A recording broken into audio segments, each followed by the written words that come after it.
اعوذ باللہ من الشیطان الرجیم بسم اللہ الرحمن الرحیم الف لام میم یہ حروف مقطعات میں سے ہے۔ اللہ تعالیٰ خوب جانتا ہے اس کے معنی و مراد کو، اور ہم اس کے معنی و مراد پر ایمان لائے۔ ذالک الکتاب، یہ کتاب قرآن کریم، لا ریب فیہ، اس میں کوئی شک نہیں ہے، ھدی للمتقین، یہ پرہیزگاروں کے لیے ہدایت ہے۔ قرآن کریم ایک ایسی لا ریب کتاب ہے، بے عیب کتاب ہے کہ جس کے بارے میں خود رب العالمین نے فرمایا کہ اس کتاب کو نازل کرنے والے ہم ہیں، اور اس کی حفاظت کی ذمہ داری بھی ہم نے خود لی ہوئی ہے۔ پہلی جتنے بھی کتابیں تھیں وہ اس لیے تحریف اور تغیر و تبدل سے مبرہ اور پاک نہ رہ سکیں، اس لیے وہ ان میں تبدیلیاں ہو گئیں، کیونکہ ان کی حفاظت کا ذمہ اللہ تعالیٰ نے نہیں لیا تھا۔ اس لیے سابقہ کتابیں اور صحیفے تبدیل ہو گئے۔ قرآن کریم اس لیے تبدیل نہیں ہوا کیونکہ اس کی حفاظت کا ذمہ اللہ تعالیٰ نے لے لیا۔ جب اللہ تعالیٰ اس کی حفاظت کا ذمہ لے لیا تو اب اس کو کوئی دنیا کی طاقت تبدیل نہیں کر سکتی۔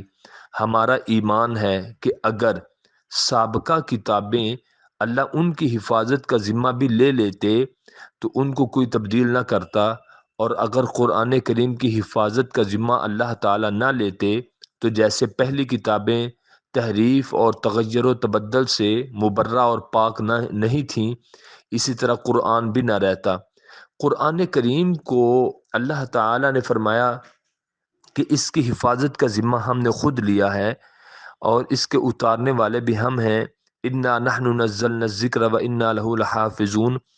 اب ایک بات یہاں پہ بہت ہی زیادہ علمی بات ہے، وہ ذہن میں رکھیں کہ قرآن کریم کی حفاظت کا ذمہ بھی اللہ تعالیٰ نے لیا، اور منزل من اللہ ہے، اس کی تنزیل بھی اللہ کی طرف سے، اس کی حفاظت بھی اللہ کی طرف سے ہو رہی ہے۔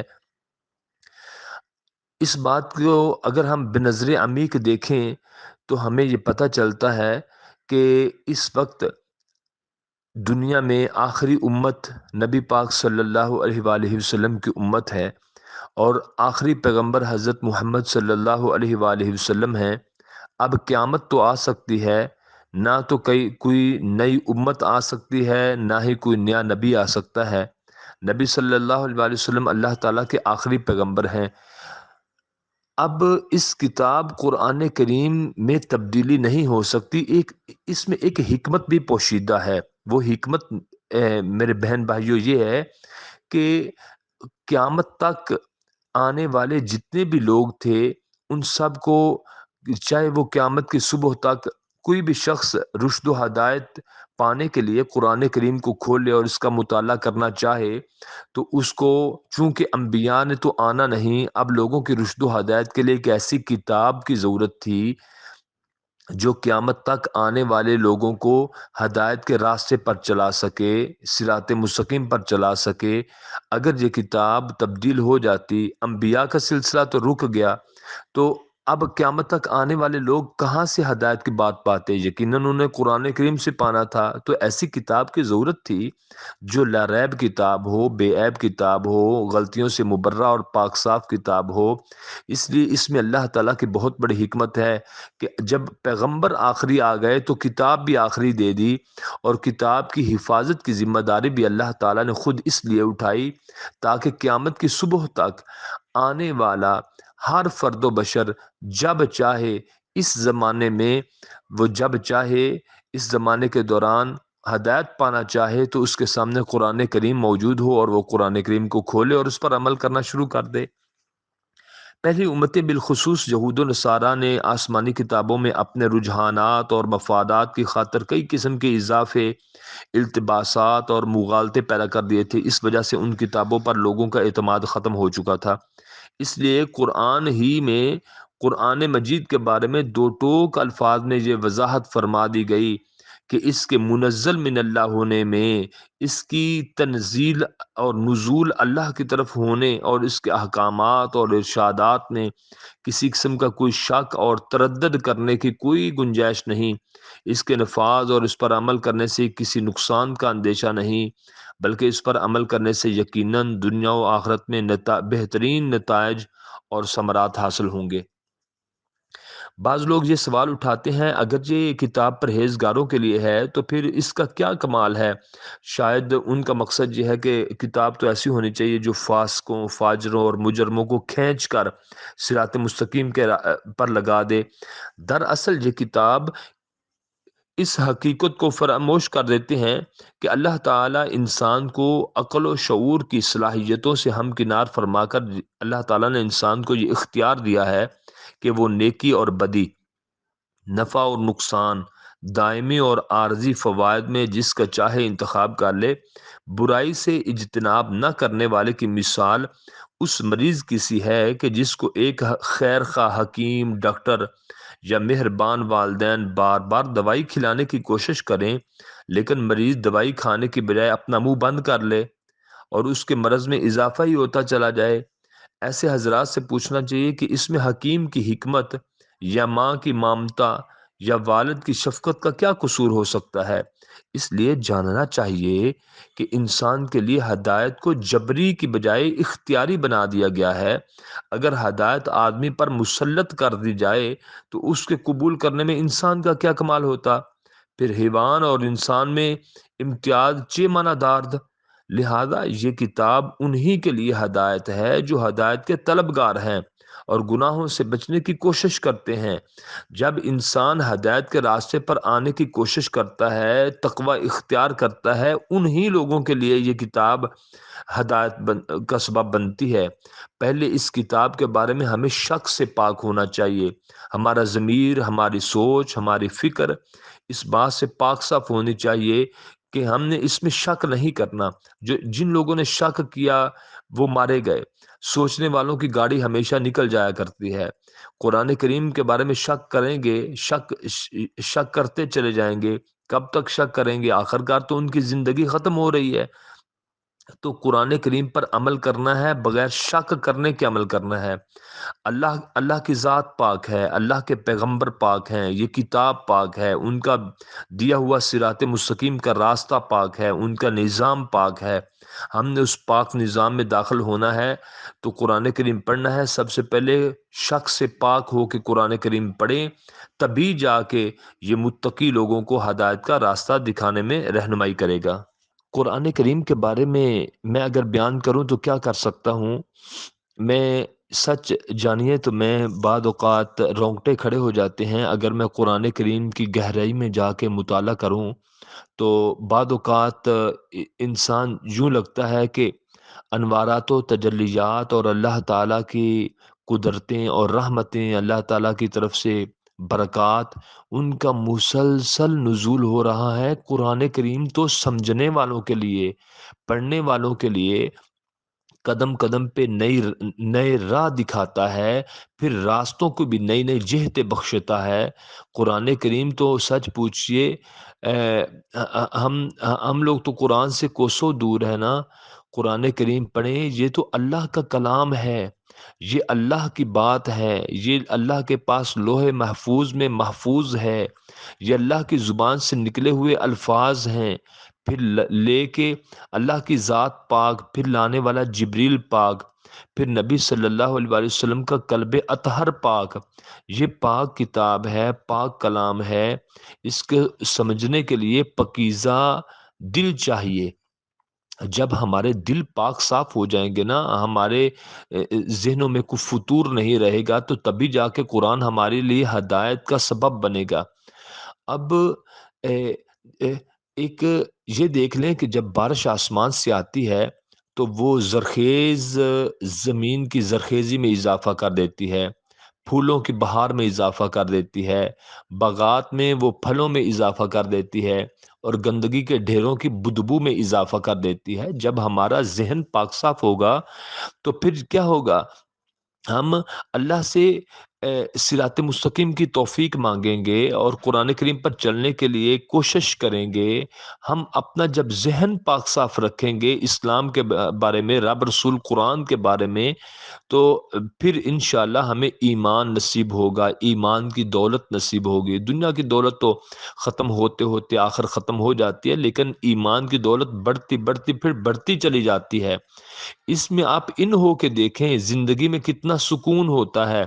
اگر لاکھوں روپے کے چیک آپ کے سامنے والی جیب میں موجود ہوں تو اس کے نیچے جو دل ہے اس کے اندر اطمینان نہیں ہے۔ الا بذکر اللہ تطمئن القلوب، اللہ کے ذکر کی طرف آ جائیے، قرآن کریم اور نماز کی طرف آ جائیے، یقیناً اللہ نے اس میں دل کا سکون رکھا ہوا ہے۔ تو جو چیزیں قرآن کریم کے مطالعے سے مجھے نصیب ہوئیں، جس سے رونگٹے کھڑے ہو گئے، جس سے میں نے حقیقت کا ادراک پایا، وہ میں چند چیزیں آپ کے سامنے رکھنے جا رہا ہوں۔ آپ سنیے، پڑھیے، دیکھیے کہ قرآن کریم ایک ایسی کتاب ہے کہ نبی صلی اللہ علیہ وسلم کے قلب اطہر پر اللہ تعالیٰ نے اپنے فیوز اور لاکھوں کروڑوں رحمتوں کو نازل فرمایا، اور نبی صلی اللہ علیہ وسلم کے ذات پر اللہ تعالیٰ نے ہزار ہاں معجزات رونما فرمائے، لیکن سب سے زندہ و پائندہ معجزہ اگر کوئی ہے تو وہ قرآن کریم ہے۔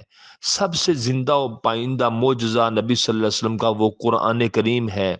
تو قرآن کریم، یہ اس میں 55 بار قرآن کریم کا نام لیا گیا، قرآن الکریم، قرآن مجید، اس طرح قرآن کریم کا نام 55 مرتبہ قرآن کریم کے اندر ہی لیا گیا۔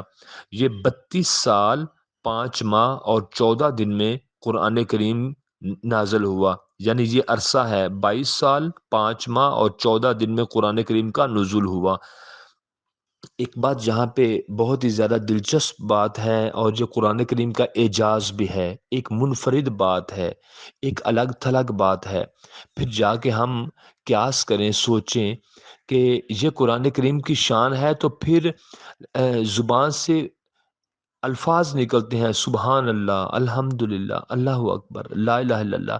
اللہ تعالی اتنی بڑی شان کہ اتفاقی طور پر قرآن کریم کے اندر اگر ہم دیکھیں تو پورے قرآن کریم کے اندر 4 مرتبہ لفظ محمد صلی اللہ علیہ وسلم آیا، 4 مرتبہ ہی روح القدس کا نام یعنی جبریل کا نام آیا، اور 4 مرتبہ شریعت اسلامیہ کا نام آیا۔ اب آ جائیں قرآن کریم لے کے آنے والے ملائکہ، فرشتوں کا ذکر پورے قرآن کریم میں 2 کم 70 مرتبہ 68 مرتبہ ہوا۔ قرآن کریم کا ذکر 68 مرتبہ ہی ملائکہ کا ذکر۔ قرآن کریم میں 115 مرتبہ دنیا کا ذکر، 115 مرتبہ ہی آخرت کا ذکر۔ قرآن کریم میں 79 مرتبہ رحمت کا ذکر، 79 مرتبہ ہی ہدایت کا ذکر۔ قرآن کریم میں 32 مرتبہ زکوٰۃ کا ذکر، 32 مرتبہ برکات کا ذکر، یعنی آپ زکوٰۃ دیں گے تو اللہ برکتیں عطا فرمائے گا۔ قرآن کریم میں 88 مرتبہ فرشتوں کا ذکر اور 88 مرتبہ شیطان کا ذکر، آپس میں جو ایک دوسرے کے متضاد میں آیا، وہ 88 مرتبہ آیا۔ قرآن کریم میں صالحات کا ذکر اور سیئات کا ذکر 167 مرتبہ آیا۔ قرآن کریم میں جبر اور قہر دونوں کا ذکر 100 مرتبہ آیا۔ قرآن کریم میں شدت اور صبر دونوں کا ذکر 102 مرتبہ آیا۔ 102 مرتبہ شدت کا ذکر، 102 مرتبہ صبر کا ذکر۔ قرآن کریم میں سردی اور گرمی دونوں کا ذکر 4 مرتبہ آیا۔ قرآن کریم میں نفع اور فساد، ایک طرف نفع ہے ایک طرف فساد ہے، دونوں کا ذکر 50 مرتبہ آیا۔ قرآن کریم میں جہیم اور عقاب کا ذکر 26 مرتبہ۔ قرآن کریم میں تین اور نطفہ، مٹی اور پانی جس سے انسان کی تخلیق کی، دونوں کا ذکر 12 مرتبہ آیا۔ قرآن کریم میں اجر اور اجر کا ذکر یہ 108 مرتبہ آیا۔ پھر اسی طرح قرآن کریم میں اللہ تعالیٰ کی رحیمی کریمی کا ذکر آیا 114 مرتبہ، اور مغفرت کا ذکر آیا 234 مرتبہ۔ پھر قرآن کریم میں برے لوگوں کا ذکر ہوا 3 مرتبہ، فجار کا اور ابرار لوگوں کا، نیک لوگوں کا ذکر 6 مرتبہ ہوا۔ پھر اتفاقی طور پر دیکھیے آپ کہ قرآن کریم میں مہینوں کی تعداد اب ہمارے ہاں 12 ہے نا، جیسے محرم سے لے کے ذی الحج تک 12، جنوری سے لے کے دسمبر تک 12، اب مہینوں کی تعداد 12 ہے، اور قرآن کریم میں مہینوں کی تعداد کا ذکر بھی 12 مرتبہ ہی آیا۔ پھر قرآن کریم میں 332 مقامات پر اللہ تعالیٰ نے فرمایا کل اے نبی صلی اللہ علیہ وآلہ وسلم آپ یہ حکم آگے امت تک پہنچا دیجئے، فرما دیجئے اے نبی صلی اللہ علیہ وسلم۔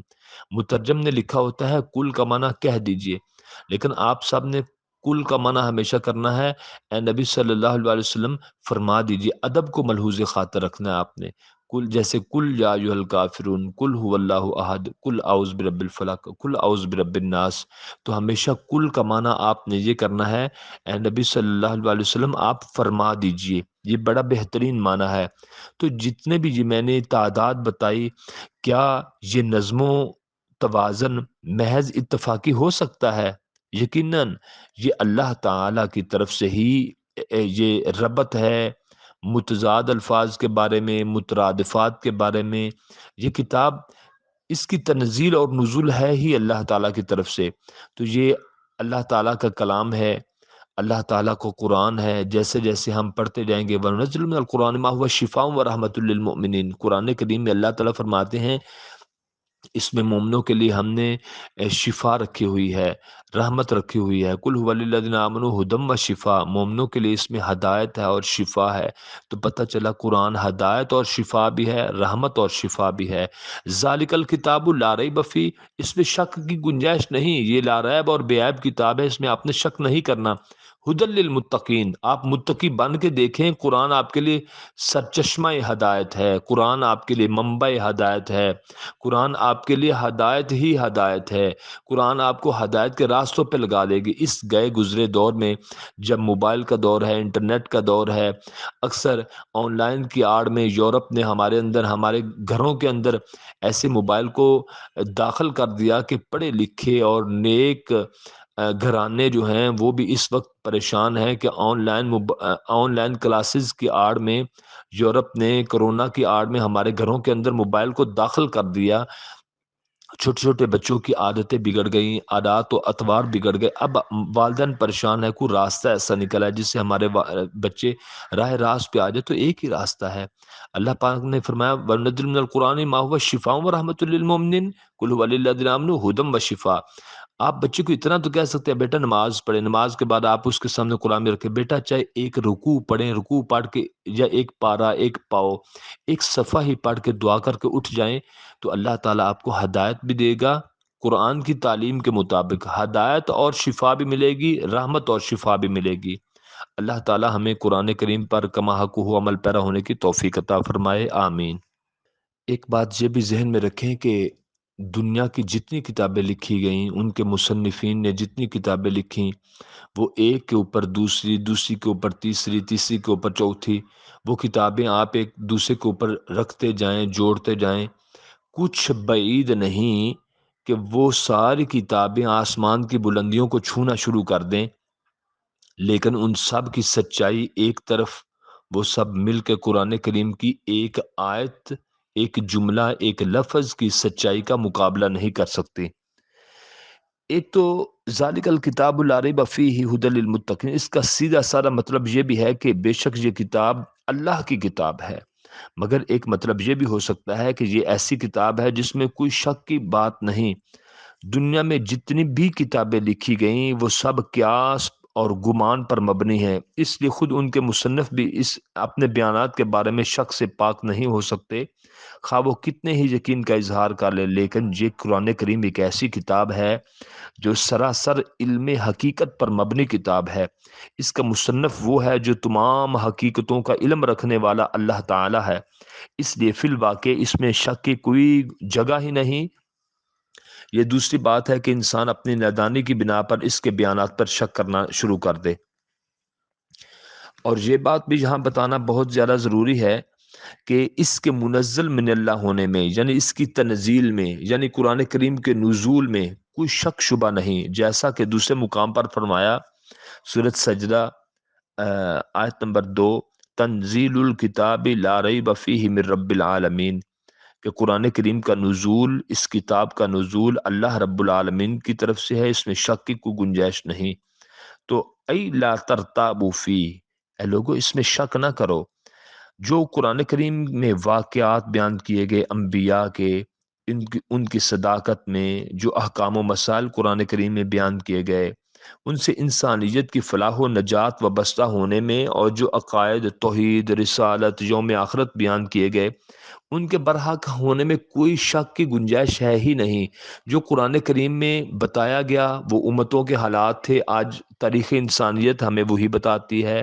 جو مظاہر فطرت و قدرت کے بارے میں قرآن کریم میں واضح طور پر بیانات موجود ہیں وہ ہمیں آج جدید سائنس بتا رہی ہے۔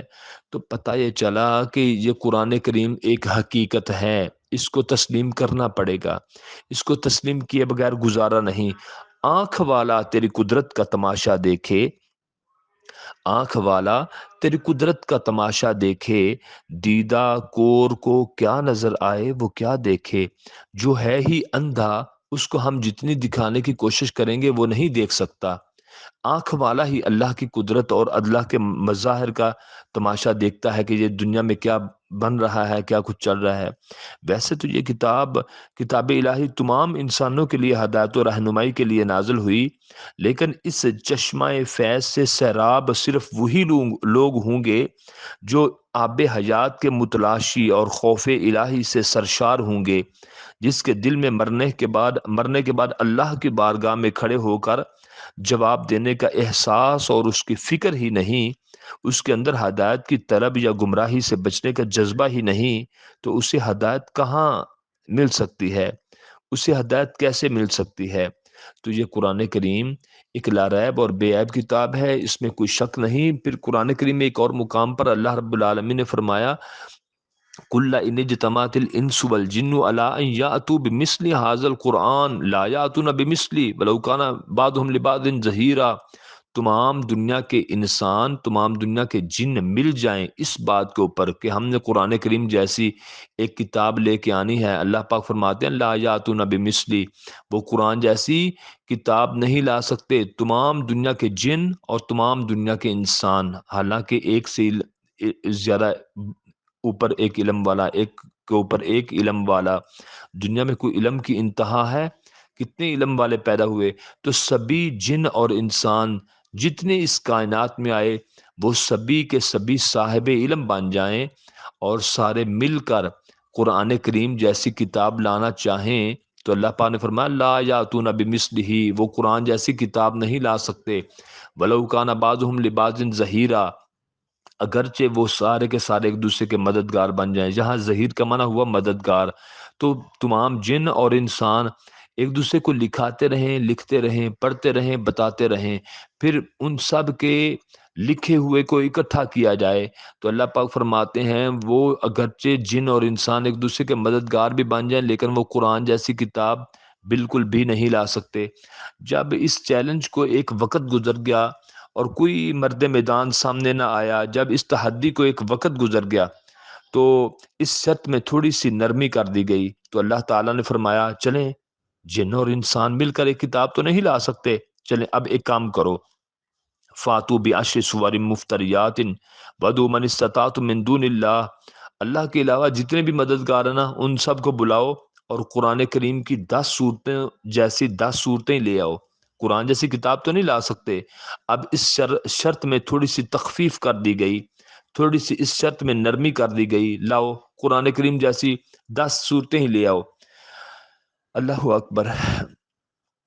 اور جب اس میں بھی کوئی مرد میدان سامنے نہ آیا تو اللہ تعالیٰ نے آخری غیر مشروط دائمی چیلنج کرتے ہوئے فرمایا وَإِن كُنتُمْ فِي رَيْبٍ مِّمَّا نَزَّلْنَا عَلَىٰ عَبْدِنَا فَأْتُوا بِسُورَةٍ مِّن مِّثْلِهِ، اور دنیا جہان کے لوگوں کیا تم نے ہمارے پیغمبر حضرت محمد صلی اللہ علیہ وآلہ وسلم کے قلب اطہر پہ نازل ہونے والے قرآن کریم میں شک کیا؟ جاؤ اب بھی اس وقت موجودہ دور کی بات ہوئی کہ حال میں اور آگے مستقبل میں تمام جہان کے لوگ مل کر بھی قرآن کریم جیسی ایک صورت نہیں لا سکتے۔ چھوٹی چھوٹی صورتیں، سورۃ الکوثر، سورۃ الاخلاص، اتنی سی ایک صورت بھی نہیں لا سکتے۔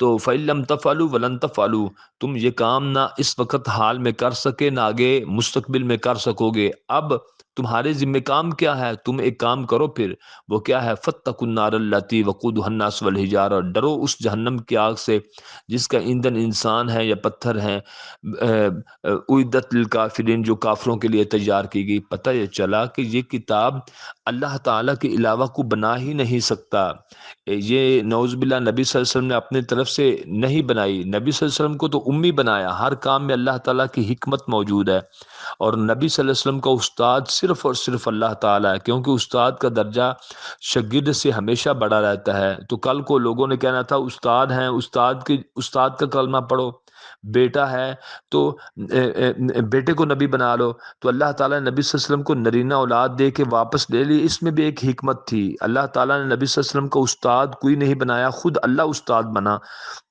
اس میں بھی حکمت موجود تھی کہ نبی صلی اللہ علیہ وسلم کو آخری نبی بنانا ہے، خاتم النبیین بنانا ہے، ختم رسول بنانا ہے، اللہ تعالیٰ نے سرور دو عالم بنانا ہے، رسول الثقلین بنانا ہے، جن و انس کا، دنیا و آخرت کا، اور امام الانبیاء بنانا ہے، احمد مجتبیٰ بنانا ہے، محمد مصطفیٰ بنانا ہے صلی اللہ علیہ وسلم۔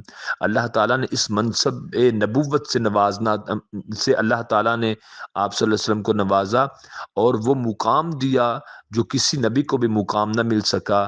تو اللہ تعالیٰ نے یہاں پہ رسالت کو ختم کرنا تھا، آخری پیغمبر بنانا تھا، نبی آخری بنانا تھا، امت آخری بنانی تھی، اور آپ کی کتاب کو قیامت تک آنے والے لوگوں کے لیے رشد و ہدایت کی کتاب بنانی تھی۔ اس لیے ہر کام میں اللہ تعالیٰ کی حکمت بالغہ اور اللہ تعالیٰ کی قدرت کاملہ نظر آ رہی ہے، تو ہم سب کو اللہ تعالیٰ کی ذات کا شکر بھی ادا کرنا چاہیے۔ اور آخر میں یہ بات بھی بتانی بہت زیادہ ضروری ہے